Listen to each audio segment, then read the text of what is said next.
Kondisi lingkungan yang mendukung bumi sebagai habitat makhluk hidup adalah 1.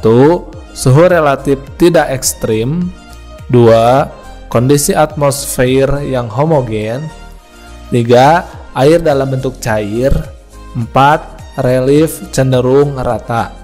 Nah, ini merupakan soal pernyataan ya. Kita lihat soalnya.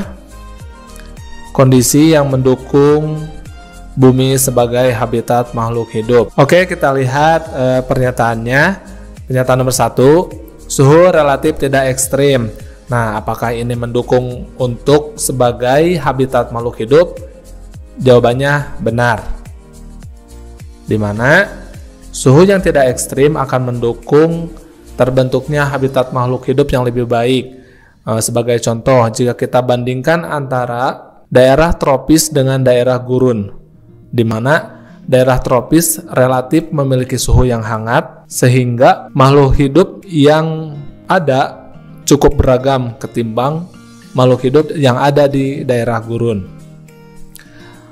Daerah tropis itu biasanya kaya akan keanekaragaman hayati.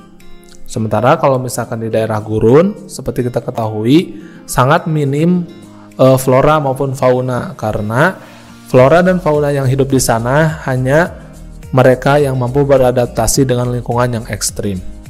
Oke, pernyataan yang kedua, kondisi atmosfer homogen. Ini juga pernyataan yang benar ya. Jadi kondisi atmosfernya mendukung untuk kehidupan makhluk hidup. Selanjutnya pernyataan nomor 3, air dalam bentuk cair. Nah, apakah ini termasuk lingkungan yang mendukung bumi sebagai habitat makhluk hidup? Jawabannya benar. Seperti kita ketahui, kita bandingkan antara misalnya daerah tropis yang panas dengan daerah kutub utara maupun kutub selatan, di mana daratannya itu tertutup oleh es beku atau es salju yang memengaruhi keberadaan makhluk hidup di tempat tersebut.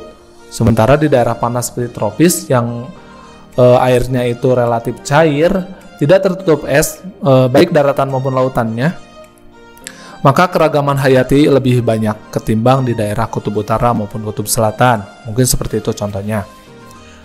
Selanjutnya pernyataan nomor 4, relief cenderung rata. Nah, ini juga benar ya teman-teman, dimana relief yang rata akan mendukung sebagai habitat makhluk hidup.